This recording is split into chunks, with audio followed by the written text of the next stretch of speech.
వాక్యానికి మన అధ్యక్ష ఖండనిచ్చిన అంశం ఏంటంటే, ఇక్కడ మనం చూసినట్లయితే దేవుని విమోచన కార్యక్రమంలో పాలి భాగస్థులైన స్త్రీలు. దేవుని విమోచన కార్యక్రమంలో పాలి భాగస్థులైన స్త్రీలు అనే అంశం ద్వారా మరి మనము పరిశుద్ధ గ్రంథముల నుంచి 4 బైబిల్ పాఠాలు ధ్యానించాము. ఈ ఉదయకాల సమయంలో మరి మన సెలవిచ్చినట్లయితే బైబిల్లో ఆది కాండము నుంచి ప్రకటన గ్రంథం వరకు కూడా అందరి పరిచర్యలోనండి, యేసుక్రీస్తు వారి పరిచర్యలో, యేసుక్రీస్తు వారి పుట్టుకలో, ఆయన మరణములో, మరి ఇంకా ప్రవక్తులు, సువార్తికులు, ఇంకా అపోస్తులు పరిచర్యలో స్త్రీలు లేకుండా ఎక్కడా లేదండి. పరిశుద్ధ గ్రంథం అంతా కూడా స్త్రీలతో నింపబడే ఉన్నది. మరి ఆది కాండంలో చూసినట్లయితే సృష్టి అంతటినీ దేవుడు చేశాడు. అయినప్పటికీ కూడా దేవుడికి ఏం కనిపించింది? లోటు కనిపించింది.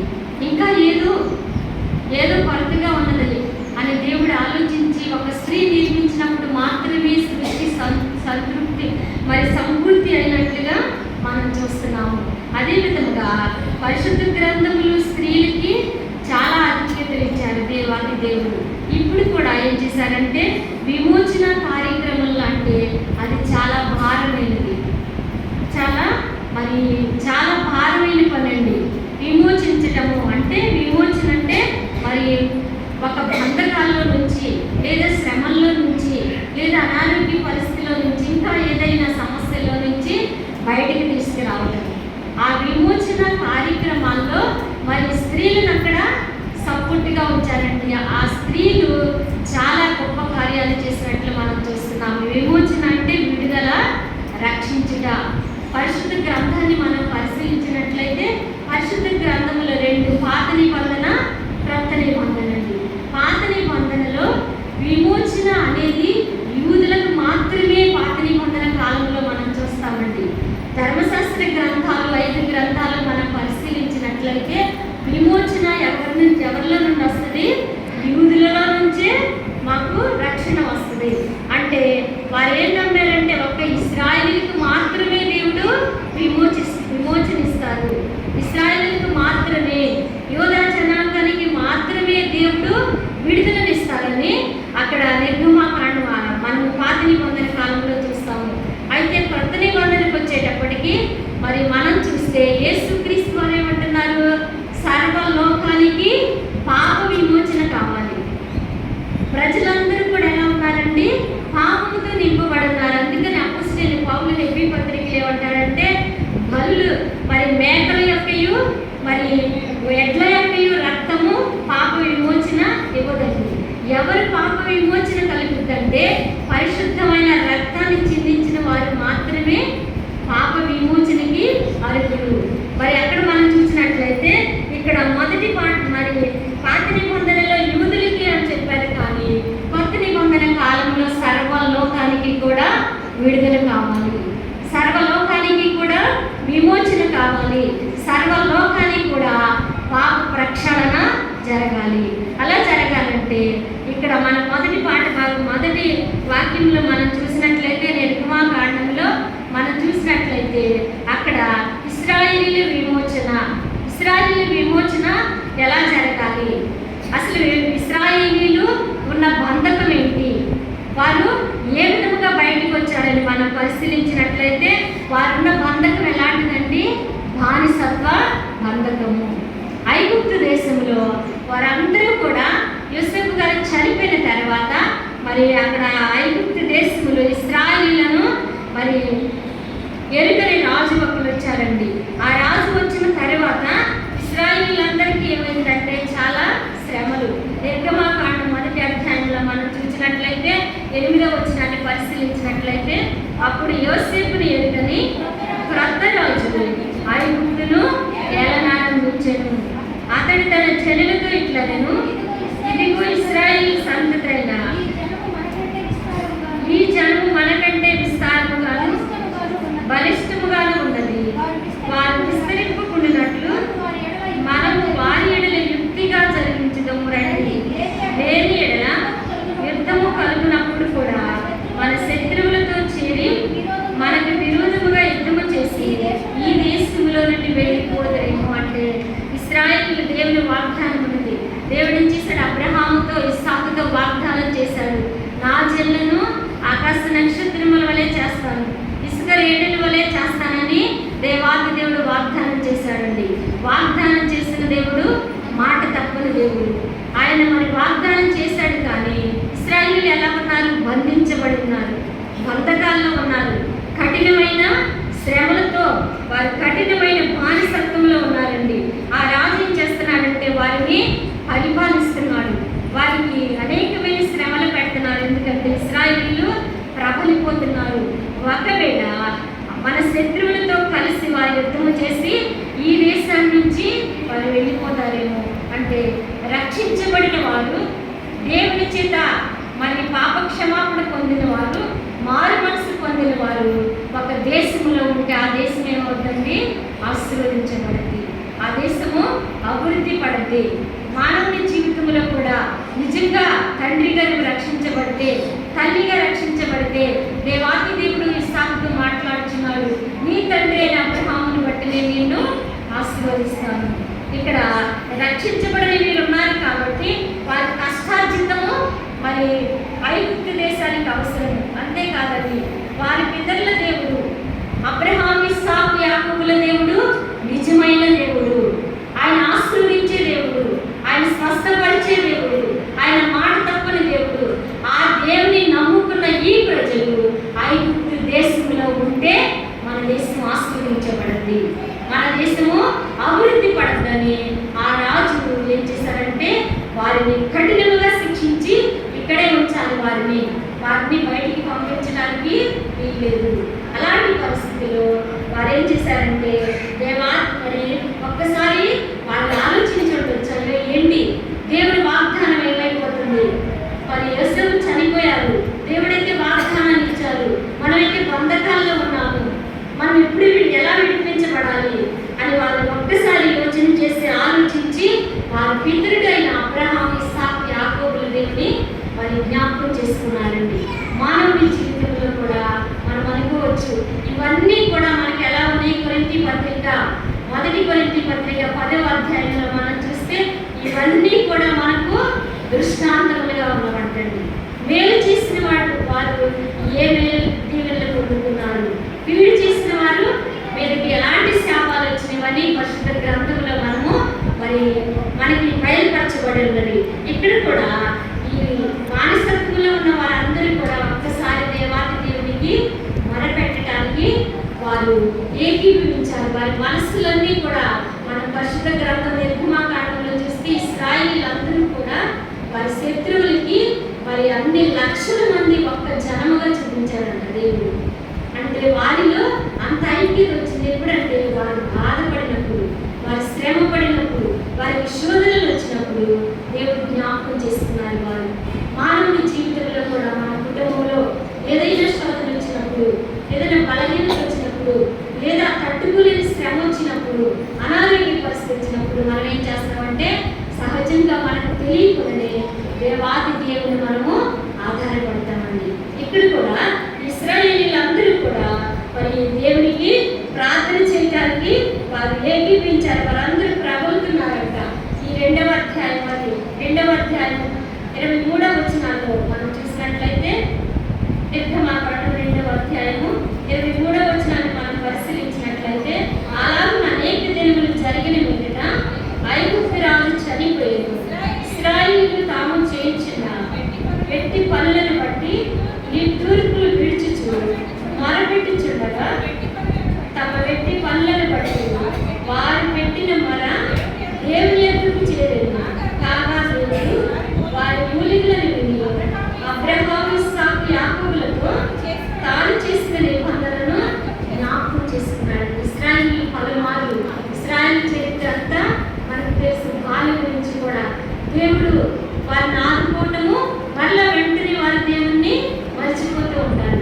మరలా శ్రమ వస్తుంది, మరలా యుద్ధాలు వస్తాయి, మరలా అనేకమైన కరువులు వస్తూ ఉంటాయి. కానీ వారు ఏం చేశారంటే పలుమార్లు 106వ కీర్తనలో మనం చూసినట్లయితే, అయినను ఇశ్రాయేలీయులు దేవుని వెంటనే మర్చిపోయారంటే, అలా మర్చిపోయే వారి జీవితంలో దేవుడు గొప్ప కార్యాలు చేయాలి, వారిని బంధకాల నుంచి బయటకు తీసుకురావాలి. దేవుడు జ్ఞాపకం చేసుకున్నాడు. ఇక్కడ అబ్రహాము, ఇస్సాకు, యాకోబులతో తాను చేసిన నిబంధనను జ్ఞాపకం చేసుకున్నాడండి. మనం కన్నీటితో దేవుడి సన్నిధిలో ప్రార్థన చేసినప్పుడు దేవుడు మనల్ని ఆలకిస్తాడు. అందుకని మనం ఏం చేయాలంటే మనుషులు కాదు. మరి 118వ కీర్తనలో చూస్తే ఏమంటారంటే, నరులను నమ్ముట కంటే యెహోవాను ఆశ్రయించుట మేలు, రాజులను నమ్ముట కంటే యెహోవాను ఆశ్రయించుట మేలు. వారు రాజు దగ్గరికి వెళ్ళలేదు, ఐగుప్తు రాజు దగ్గరికి వెళ్ళి వారు ప్రాధాన్యపడలేదండి. వారు ఎవరు ఎందుకు వచ్చారు? దేవుని ఎందుకు వచ్చారు. కన్నీటితో ప్రార్థన చేసినప్పుడు దేవాది దేవుడు వారి మూలికలను విన్నారండి. మన జీవితంలో కూడా మనం ప్రార్థన చేయాలి. ప్రార్థన చాలా శ్రేష్టమైనది, ప్రార్థన చాలా విలువైనది. మనం ప్రార్థన చేసినప్పుడు దేవుడు ఏమంటాడంటే, విరిగి నలిగిన హృదయాన్ని నేను అలక్ష్యము చేయను. ఎవరైతే విరిగి నలిగిన హృదయంతో దేవుని సన్నిధిలో ప్రార్థన చేస్తారో దేవుడు వారి మొరను ఆలకిస్తానంటున్నాడు. ఇక్కడ వారి మొరను ఆలకించి దేవుడు జ్ఞాపకం చేసుకున్నాడు. అయితే వారి బంధకాల నుంచి వారు ఎలా బయటికి రావాలి? వారి కట్టడల నుంచి, మరి ఐగుప్తు రాజు వారికి ఇచ్చిన మరి ఆ శరసాల అనే బంధకము నుంచి వారు ఎలా రావాలంటే, దేవాది దేవుడు ఒక స్త్రీని నిర్మించుకున్నాడండి. రెక్కమాకాండంలో మనం చూసినట్లయితే అక్కడికి వారిని విడిపించడానికి ఒక ప్రవక్త రావాలి.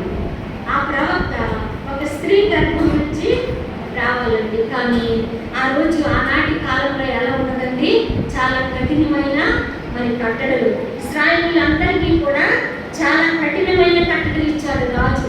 ఏమని ఇచ్చాడంటే, ఐగుప్తు దేశంలో హెబ్రీ స్త్రీలు ఎవరైనాను మరి కాల్పు సమయంలో మగపిల్లలను పుడితే కనుక వారి నుంచి అది మీరు చంపివేయాలి, ఆజ్ఞ జారీ చేశారండి. అలాంటి పరిస్థితిలో ఒక ప్రవక్త ఎలా రాగలడు? అది హెబ్రీ సంతానం నుంచి, హెబ్రీ గర్భము నుంచి, యూదా జనాంగముల నుంచి, ఒక స్త్రీ గర్భములో నుంచి ఒక ప్రవక్త రావాలి ఇశ్రాయేలుని బయటికి, బంధకాల నుంచి బయటికి తీసుకురావడానికి. కానీ పరిస్థితులు అనుకూలంగా లేవు. ఆ విషయం రాజుకు తెలిస్తే ఏమవుతారండి? చనిపోతారు. ఎవరైతే మగబిడ్డను బ్రతికిస్తారో ఆ తల్లిని చంపివేస్తాడు. అక్కడ ఉన్న మంత్రసాన్ని కూడా రాజు ఏం చేస్తాడు? చంపివేస్తారండి. అలాంటి పరిస్థితిలో మరి ఇక్కడ మనం మొదటి పాఠంలో చూసినట్లయితే నిర్గమాకాండము 1వ అధ్యాయము 15వ వచనం నుంచి 22 వచనాల్లో మనం చూసినట్లయితే అక్కడ మనకి 2 స్త్రీలు కనిపిస్తారండి.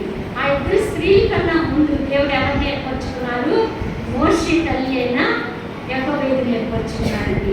ఆ హెబ్రీ సంతానంలో నుంచి మోషే తల్లి అయిన ఇశ్రాయేలీయుల బంధకం నుంచి బయటికి తీసుకురావడానికి పాత నిబంధన కాలంలో మోషే తల్లి అయిన యెహోవేదును ఏర్పరచుకున్నారు.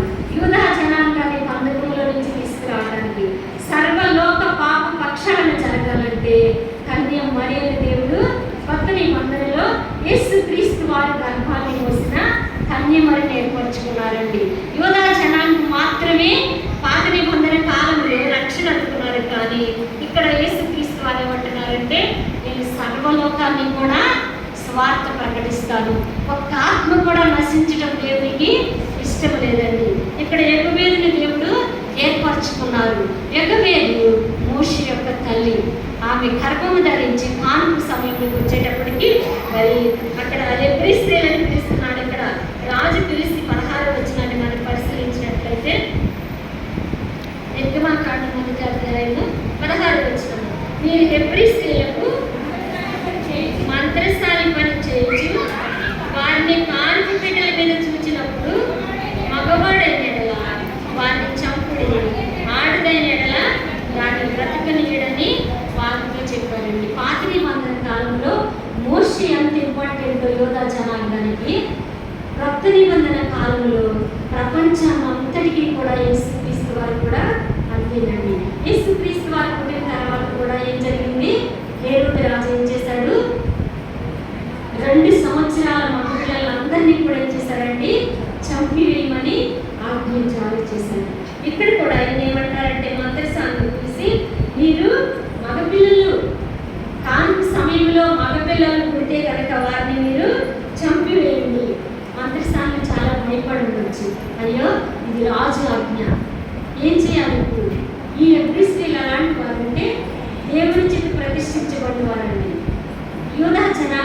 అంటే దేవాతి దేవునికి చాలా ఇష్టము. యూదా జనాంగము 12 గోత్రములైన లేవి గోత్రముల నుంచి మరి యూదా జనాంగాన్ని లేవి గోత్రాన్ని దేవుడు ప్రత్యేకంగా ఏర్పరచుకున్నారు. లేవి గోత్రికులేమో యాజక ధర్మాన్ని చేసేవారండి. యూదా గోత్రముల నుంచి దేవాది దేవుడు భూలోకానికి వచ్చిన వంశం అది. దేవాది దేవునికి చాలా ఇష్టమైన వంశము. అయితే ఈ బిడ్డల్ని దేవుడు వీరి కోసము మరి మనము ఈ మగపిల్లల్ని చంపివేసిన ఎడల దేవుని ఉగ్రత మన మీదకి వస్తుంది, దేవుని యొక్క శాపం మన మీదకి వస్తుంది, దేవుని యొక్క మరి కోపము మన మీదకి వస్తుందని హెబ్రీ స్త్రీలు ఒక పక్క దేవునికి, ఇంకో పక్క రాజుకి, ఈ లోకంలో మనం జీవించేటప్పుడు ఇలాంటి పరిస్థితులు మనకు ఎదురవుతూ ఉంటాయండి. క్రైస్తవులుగా, విశ్వాసులుగా, సేవకులుగా ఉన్నప్పుడు చాలాసార్లు భర్తల నుంచి, కుటుంబంలో నుంచి, రక్త సంబంధుల నుంచి, ఇంకా అనేక విషయాల నుంచి మనము ఇలాంటి సమస్యలు ఎదుర్కొంటూ ఉంటాము. కానీ ఏం చేయాలంటే ప్రకటన గ్రంథం 1వ అధ్యాయంలో మరి యోహాను గారు చెప్పుచున్నారు, నువ్వు చల్లగానైనా ఉండు, వెచ్చగానైనా ఉండాలండి. నువ్వెచ్చని స్థితిలో మనము ఉండకూడదు. విశ్వసించబడిన దేవుని చేత రక్షించబడిన మనము, మారు మనసు పొందిన మనం ఏం చేయాలంటే దేవుని మీద మాత్రమే మనము ఆధారపడాలి. వీరు కూడా రాజు మనం ఏం చేసినా పర్వాలేదు, ఏం చేసినా కూడా మనల్ని రక్షించడానికి అబ్రహాము దేవుడు ఉన్నాడు, ఇస్సాకు దేవుడు ఉన్నాడు, యాకోబు దేవుడు ఉన్నాడు. కాబట్టి రాజుకు మనము భయపడకూడదు, మనం కూడా సాతానుకు భయపడకూడదండి. లోకానుసారమైన ఆచారాలకు మనం భయపడకూడదు, నామకాంత క్రైస్తత్వానికి మనం భయపడకూడదు.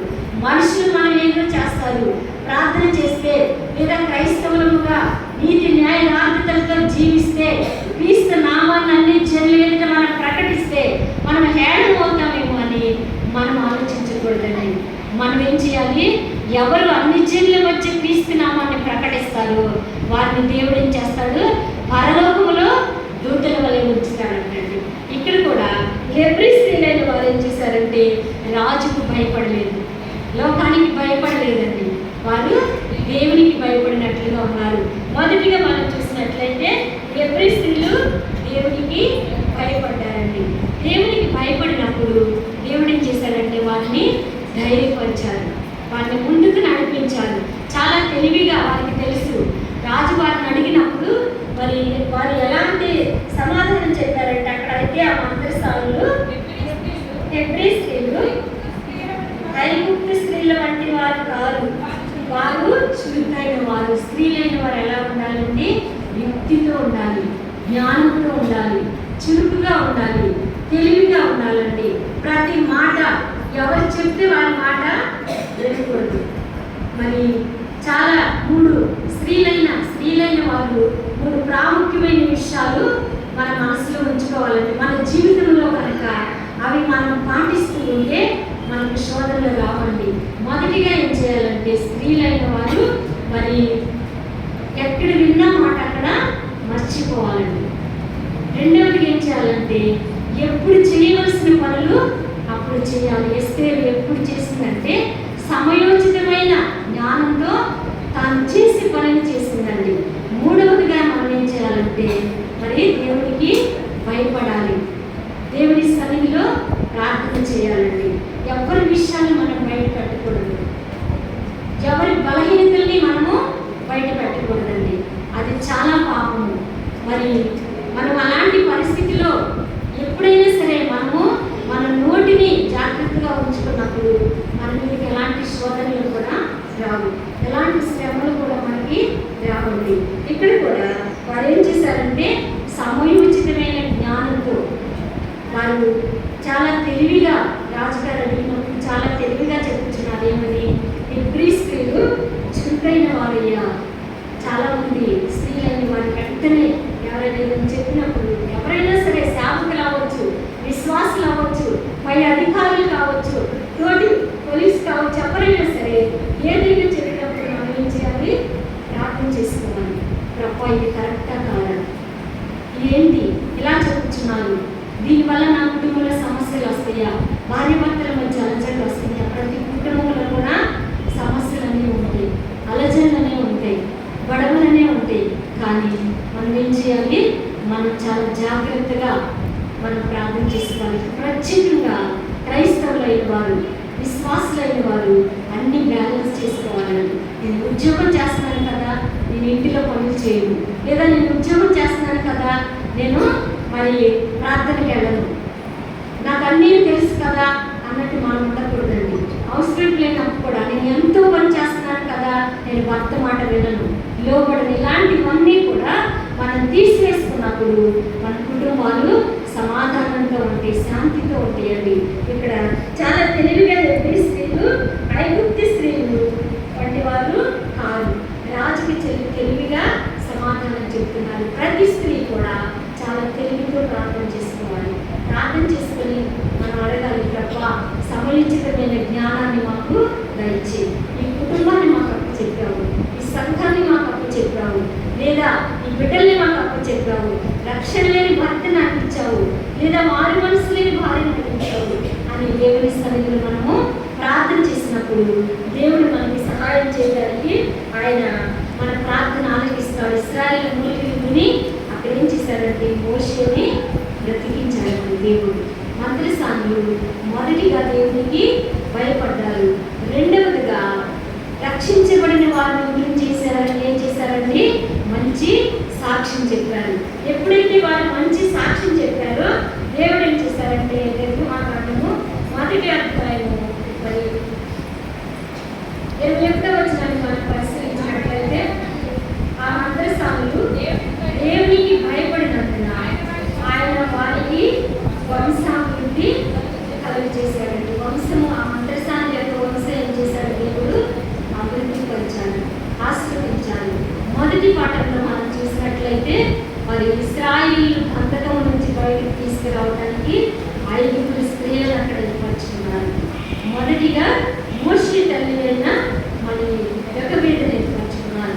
రెండవదిగా ఇక్కడ సిఫ్రా యూయాని ఏర్పరచుకున్నారు. మూడవదిగా మరి మిరియామును ఏర్పరచుకున్నారండి. నాలుగవదిగా ఐగుప్తు రాజు యొక్క కుమార్తెను ఏర్పరచుకున్నారండి. ఐగుప్తు రాజు ఆ స్థానంలో నుంచి ఆజ్ఞ జారీ చేశాడో మగపిల్లలను చంపివేయమని దేవుని యొక్క అద్భుతము, దేవుని యొక్క ఆశ్చర్య కార్యం ఎలా ఉన్నదంటే మగపిల్లలను తీసుకువెళ్ళి ఆ ఐగుప్తు రాజు యొక్క గృహంలోనే దేవుడు పెంచాలండి. మన జీవితంలో కూడా ఏ విషయమైతే మనం అవమానపడతామో, ఏ విషయమైతే ఇది జరగదని మనం అనుకుంటామో, మనం పూర్తిగా టోటల్గా దేవుని మీద మనం ఆధారపడినప్పుడు దేవాతి దేవుడు ఏం చేస్తాడు, మనకి దాన్ని విజయాన్ని ఇస్తాడు. ఇక్కడ కూడా మోషేకి గొప్ప విజయాన్ని ఇచ్చాడు. మొదటి పాఠంలో మరి మనం చూసినట్లయితే విడుదల బయటికి తీసుకురావడం అండి, బానిసత్వ బ్రతుకు నుంచి బయటికి తీసుకురావడం.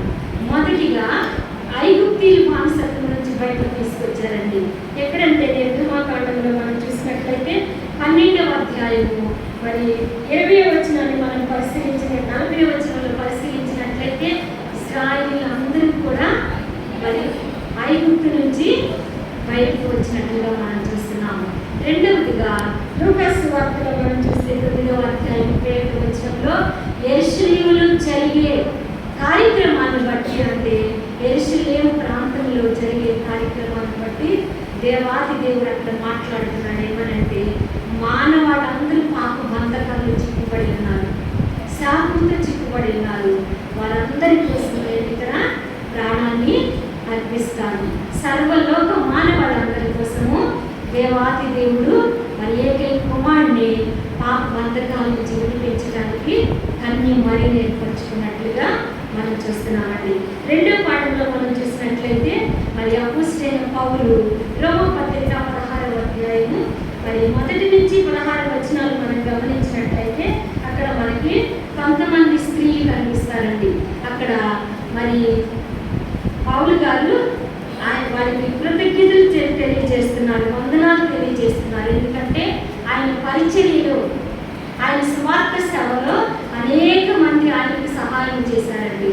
దీన్ని మనం చూసినట్లయితే అక్కడ ఎవరున్నారంటే సాహసవంతులైన స్త్రీలు, సమర్పణ కలిగిన స్త్రీలు అక్కడ కనిపిస్తారండి. పౌలు గారు అక్కడ 20 మంది కుటుంబానికి 20 మందికి వందనాలు వారిలో 10 మంది స్త్రీలను గౌరవించారండి. అక్కడ ఆయన ఏమంటున్నారంటే, అక్కడ మొదటి వచనాన్ని మనం పరిశీలించినట్లయితే రోమాపత్రిక 8లో ఉన్న సంఘ పరిచారకులు ఈమె అని ఒక సహోదరిని పరిశుద్ధులకు తగినట్లుగా ప్రభువులను చేర్చుకొని ఆమెకు మీ వలన కావలసినది ఏదైనా ఉన్నాయా సహాయం చేయవలనని ఆమెను గురించి మీకు సిఫారసు చేయించున్నాడు. మనం చూసినట్లయితే ఇక్కడ పౌలు గారి గొప్ప సువార్త సేవ అందరికీ తెలుసండి. ఆయన చెప్తున్నారు ఇక్కడ మొదటి ఇక్కడ రోమపత్రిక మొదటి అధ్యాయం మొదటి వచనంలోనే 16 అధ్యాయం మొదటి వచనంలోనే ఒక స్త్రీ గురించి చెప్పుతున్నారంటే ఆ స్త్రీ ఎలా ఉన్నదంటే పరిశుద్ధులకు కలిగినట్లుగా ఉన్నదండి. ఆమె కోసం ఆయన ఏమంటున్నారంటే ఆమెకు మీ వలన కావాల్సింది ఏదైనా ఉంటే మీరు ఆమెకు సహాయం చేయండి. ఆమె నా సేవా పరిచర్యలో మరి అనేకుల కోసము చాలా సహాయం చేసింది. కింద వచ్చినాన్ని మనం పరిశీలించినట్లయితే మరి అక్కడ మనకి 2 భార్య భర్తలు కనిపిస్తారు. అకుల ప్రిస్కిల్లా. వారిని గురించి కూడా పౌలు గారు గొప్ప మాటలు అక్కడ ఏం చెప్తున్నారంటే వారు నా ప్రాణం కొరకు తమ ప్రాణములు ఇచ్చుటకైనను తెగించారండి. ఈ అకుల ప్రిస్కిల్లా మీరు చాలా పరిచయం చేశారు పౌలు గారికి. అంతే కాదండి, అనేక మంది అన్ని జనాంగాన్ని, పాపంలో ఉన్న వారిని, విగ్రహాలతో ఉన్న వారిని, లోకానుసారంగా జీవించే వారిని, క్రీస్తు అంటే ఏంటో తెలియని వారిని వారు ఏం చేశారు ఆ బంధకాల నుంచి బయటికి తీసుకురావడానికి చాలా ప్రయాసపడ్డారండి. మనం చూసినట్లయితే ఈ అకుల ప్రిస్కిల్ల గురించి అపోస్తలుల కార్యములు 18వ అధ్యాయము మొదటి 3 వచనాలు మనం గమనించినట్లయితే అక్కడ మరి పౌలు గారు స్పష్టంగా అక్కడ రాస్తారండి. అటు తరువాత పౌలు ఏదేసు నుండి బయలుదేరి కొరింథీకి వచ్చి కొంత వంశీయుడైన అకుల అని ఒక యూదుని అతని భార్యని ప్రిస్కిల్లను కనుగొని వారి దగ్గరకు వచ్చారండి. ఈ అకుల ప్రిస్కిల్ల అనే వారు కొరింథీ నివాసులు కాదండి. వీరు ఎక్కడ వారంటే ఇటలీ, మరి ఇటలీలో రోమ్ నగరానికి చెందిన వారు. ఇటలీ దేశంలో నివసిస్తున్నారండి. చాలా ధనవంతులైన వారు. ఆనాటి కాలంలో ధనవంతులైన వారు ఎలా ఉంటారంటే డేరాలు కుట్టుకుంటూ వ్యాపారం, అది చాలా ఉన్నతమైన వ్యాపారం అంటే ఆ రోజుల్లో డేరాలు కుట్టుకుంటూ వ్యాపారం చేస్తున్నారంటే అది చాలా చాలా మరి ధనవంతులైన వారు మాత్రమే చేయగలరు. అలాంటి ప్రాంతంలో వారు ఏం చేశారు, నివసించచ్చు వారి వ్యాపారాన్ని అభివృద్ధి పరచుకున్న సమయంలో అక్కడ క్లౌదియా చక్రవర్తి కాలంలో క్లౌదియా చక్రవర్తి ఒక ఆజ్ఞ జారీ చేశాడండి. ఇటీవల మనం చూసినట్లయితే మనకు కూడా చాలా మంది మణిపూర్ రాష్ట్రంలో క్రైస్తవులంటే వారిని ఏం చేశారండి ఆ దేశం నుంచి ఆ రాష్ట్రం నుంచి వెళ్ళిపోమంటాం, చిత్రహింసలు పెట్టడం చాలా అలజడిని మనము అది గతంలో చూసాము. అదేవిధంగా ఇక్కడ కూడా ఇటలీలో రోమ్ నగరంలో క్లౌదియా చక్రవర్తి కాలంలో యూదులందరినీ శ్రమ పెడుతున్నాడు. ఆ కింద వచనాల్లో మనం పరిశీలించినట్లయితే యూదులందరూ కూడా రోము విడిచి వెళ్ళిపోవాలని 2వ వచనంలో క్లౌదియా చక్రవర్తి ఆజ్ఞాపించాడండి. క్లౌదియా చక్రవర్తి ఆజ్ఞాపించాడు. ఇక్కడ యూదులు అనే వారు ఉండటానికి వీల్లేదు. వారు వ్యాపారాలు చేసి ధనవంతులు అవుతున్నారు. వారు నజరేయుడైన యేసును ప్రకటించుచున్నారు. మా ఇటలీ దేశంలో వారు ఉండడానికి వీల్లేదని ఆజ్ఞ జారీ చేసినప్పుడు ఈ అకుల ప్రిస్కిల్లా వారు కూడా ఏం చేశారంటే ఆ ఇటలీ నుంచి బయటికి వచ్చేసారండి. వారు ఆలోచన చేశారు, మేము చేసే వ్యాపారం బయటికి అప్పటికే వారు అక్కడ చాలా ధనాన్ని సమకూర్చుండవచ్చు, మంచి గృహాలు కట్టుకొని ఉండవచ్చు, చాలా స్థిరపడిపోయి ఉండవచ్చు. కానీ కట్టు వస్త్రాలను వారు ఏం చేశారండి బయటికి వచ్చేసారు. ఆనాడే అలాంటి సంఘటనలు కాదు, కానీ ఈనాడు కూడా మరి గత వారం అంతా హృదయము ఎంతో కలవరం అన్నమాట. వరదల వల్ల ఎన్నో ప్రాంతాలండి మరి మునిగిపోయి చాలా మంది ఏం చేశారు, కట్టు బట్టలతో గృహాలు విడిచిపెట్టేశారు. విలువైన వస్త్రాలు, విలువైన ఆభరణాలు, విలువైనవన్నీ వస్తువులు విడిచిపెట్టేసి బయటకు వచ్చేసారండి. ఈరోజు మనం క్షేమంగా ఉన్నామంటే దేవుడు మనకిచ్చిన ఆయుష్, దేవుడు మన మీద చూపిన కృపండి. మనం కళ్ళారా చూస్తున్నాము. ఆనాడైతే పరిశుద్ధ గ్రంథంలో మనం వెళ్తున్నాము, చదువుతున్నాము, దానిని